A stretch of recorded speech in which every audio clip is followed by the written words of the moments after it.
So, when I was at university, this power plant was located about 10 or 15 miles south of where I lived, and I got a summer job there one summer. And we really didn't do very much. I think it was all about hoping after we graduated that we would come back and work at the power plant. So I got to learn all about how power plants work. And it turns out that I know people that work there now, and was able to get the following data for this segment of the lecture.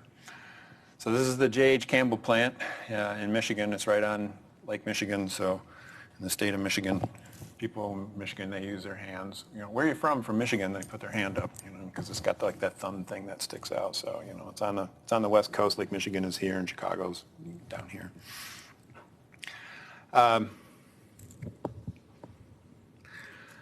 So I went to Google Maps, took an overhead of this.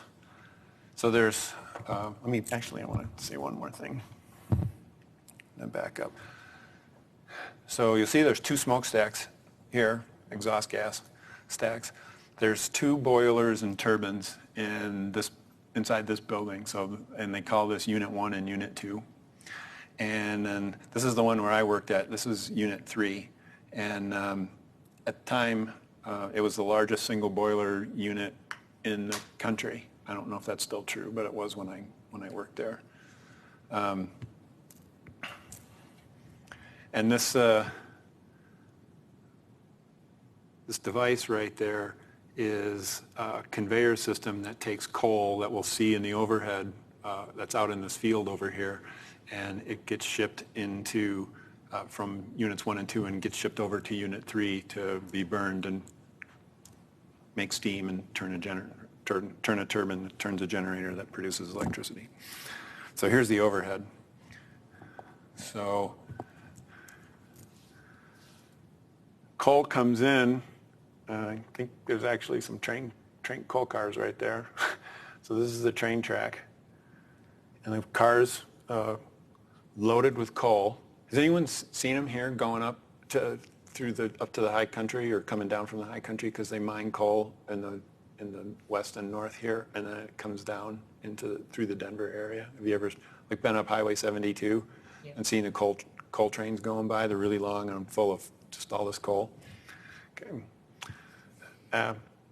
So those coal trains come in, and they come into this building, and as I understand it, the way it was explained to me is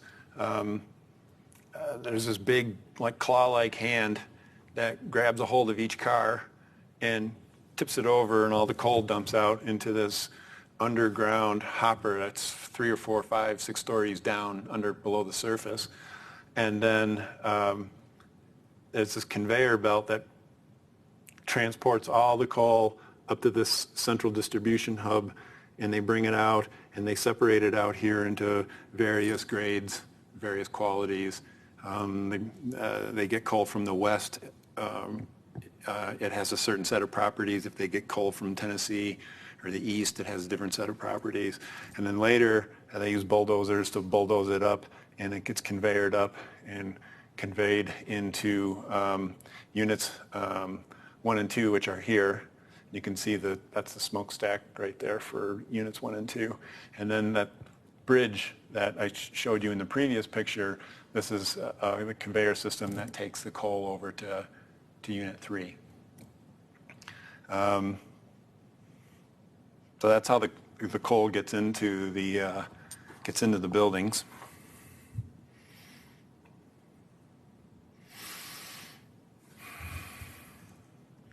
So Unit 3, okay, I was off a little bit. It's 830 megawatts, and it has over 15,000 hardwired I/O points that they're monitoring. 46 are analog, and 10,940 are digital sensors that they're monitoring. So they got 15,000 points that they're keeping an eye on. Site operators, the engineers, the operators, the maintenance. My niece's husband is an operator. He works at that plant, and he was helpful in getting some of this information. They're constantly reviewing all this trend data. They're looking for alarms. They're looking for certain values. They call them point excursions that go above a certain level. Something's about to go wrong or is going wrong, to diagnose past failures and to anticipate future failures. So that coal comes into the plant by those conveyor systems, and this is a coal pulverizer, okay? And the coal is fed in and falls down. They're clumps like, I don't know, the size of a softball maybe, and maybe a little bit smaller, maybe marbles up to like softball size hunks at this point. And the coal is fed down into where these rollers are, and that's what they really look like in real life. Those have been used for a while.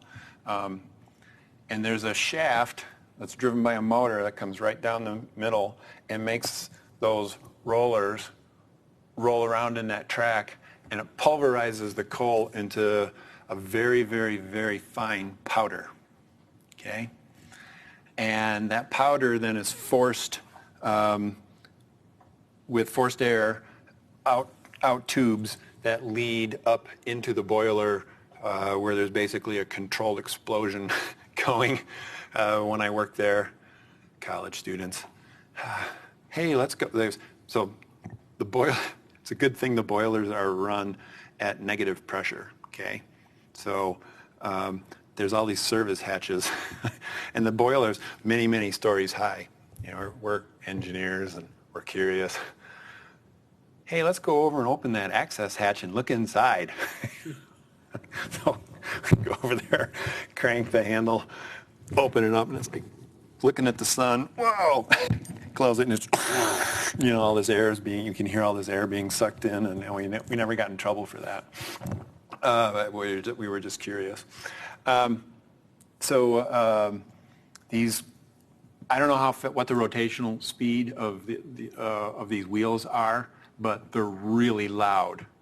At the Unit 3, so the boiler sits right in the middle of that big building, and there were 4 on the main floor sitting on concrete, 4 on one side and 4 on the other side of the boiler, and pretty much all 8 of those were running constantly, pulverizing coal and blowing that coal up into the boiler to be burned.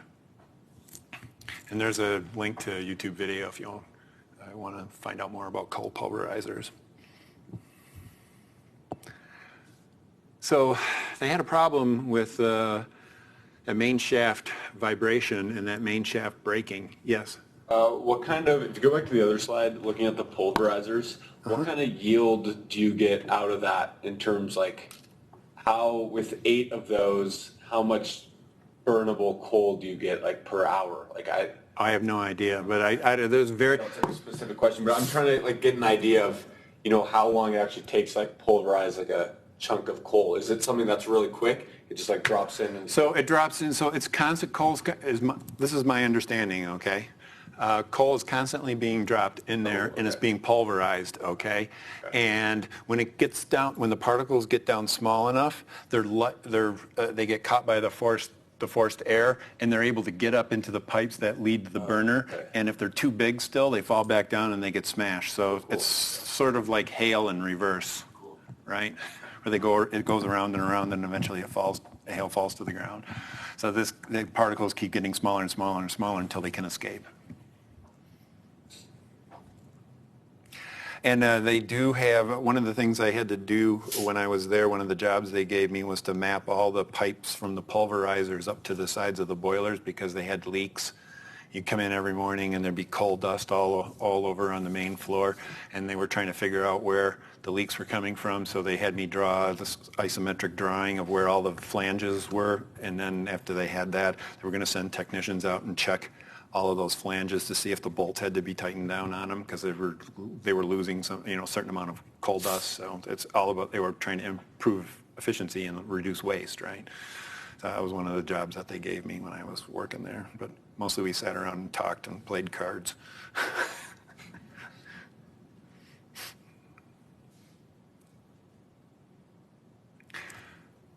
So to the main shaft vibration problem. So they had issues with the main shafts breaking on, and this was in Unit 2, due to various issues. Change in the fuel blend mix. They switched from 100% Eastern coal to 100% Western coal. Coal comes with some impurities. When they mine it, it has some iron in it, which can't be pulverized. So you got a little hunk of iron in there, and those huge wheels are rolling over the top of a piece of iron. It's introducing some vibration, right? And sometimes running the mill too lean, the pulverizer too lean, which means there wasn't enough coal getting in there during startup and shutdown, et cetera. So in an attempt to remove the mill from service prior to failure, they installed vibration probes on the mill housing right on the outside. And they set up alarm limits and alarm response protocol to remove the mill from service if the overall vibration goes above a certain prescribed set threshold, a limit. In the example below, the 2A mill went above 27.5 mils on 11/15 at approximately midnight, and the operators removed the mill from service, and we ended up finding tramp iron, in this case, foreign metal from the mine in the mill. And the alarm response protocol directs the operator to the trend. I'm sure some light on a screen or something starts flashing to alert the operator. And they see that when it hits alarm limit 1, and then they remove the service if they hit the second, if the vibration continues and they hit high alarm limit 2. For 2 minutes, they take the mill offline. And then it has to go below 14 mils of vibration for 32 seconds in order for it to reset. So that was a protocol that they came up with. So they sent me this great graph. So the blue line is mill's running, and it's digital, and then they shut the mill off here, so the mill's not running. So you can see the vibrations here. This is the alarm limit 1 at 22 mils of vibration, and here's the second at 27.5 mils of vibration. So they're tooling along. It's 2 o'clock, 3 o'clock, 4 o'clock. Everything's great. And we're about 9:30 or so. We get this little spike here, but it's not high enough to trip it. And then all of a sudden, coming up right about 11 o'clock, a bunch of tramp iron must have gotten put into the mill, and it started to get all of this vibration, and it crossed the 22.0 mil mark, and that drew the operator's attention to this. We have to watch this. And then it crossed the 27.5 mil mark, and you can see that the operator shut that mill off and avoided breaking the main shaft. So it was very expensive for them. They had to order, well, they probably got shafts in a couple of spare shafts laying around. I said, tear the whole mill apart, reinstall that broken shaft. Big deal. Very expensive. So it's just a table of what their normal operating range was 4 to 11 mils. The limit 1 was 22, and 2 was 27.5, and the reset period, so they have a little hysteresis built into that, 14 mils for 32 seconds. Any questions about that? Yes? When they shut it off, do they just try and clean out any iron residue? I would imagine, yeah. There's probably some service access hatch on it when it's shut down, and the service technician goes in there and cleans it all out, and then they start it up again. Yep, get that tramp iron out of there. Are there any pulverizers that have like built-in like electromagnets or something where it can try and like pull the iron out? That's a good idea, actually. I don't know. Yeah. I don't know if you have to like try and time it right to have it get pulled out between the gaps, or if the things are just moving too quick that it can't escape, or maybe you could have magnets, some kind of magnets on the way in. Maybe, right? You wouldn't want to pull it out after it's been in there. I think if you were going to try to use magnetics to pull iron out, you'd want to do it before the coal actually got in the pulverizer. Oh, I thought it was like the coal is like 1% iron, and it accumulates during the pulverizing process. We were saying there's actually like chunks of iron. That's my understanding, chunks of iron. We had an email, and John Hideman and we had this email exchange, and it sounded like it was chunks of iron. And it wasn't like small pieces of iron were building up. Yes. Like one way, there's a company at my hometown. How they have tackled this is, they have a conveyor belt that's electromagnetic in nature. So when the coal comes in and it's getting shipped, The ones that have tramp iron in them, they kind of stick to the belt and then they end up in a different see, stack as yes. compared to the rest Yep. of the stack. Yep, that's a good idea. This place needs to do that. I'm surprised they haven't done that. If that technology exists, yeah, I'll have to ask them. When I talk to them the next time, I'll ask them why they don't have that magnets pulling that tramp iron out of there. I mean, it could be implemented at the place where you have the hopper. Yeah, exactly. Yep. Yeah. Anywhere along that path, right? Yes. You could take the iron out of there.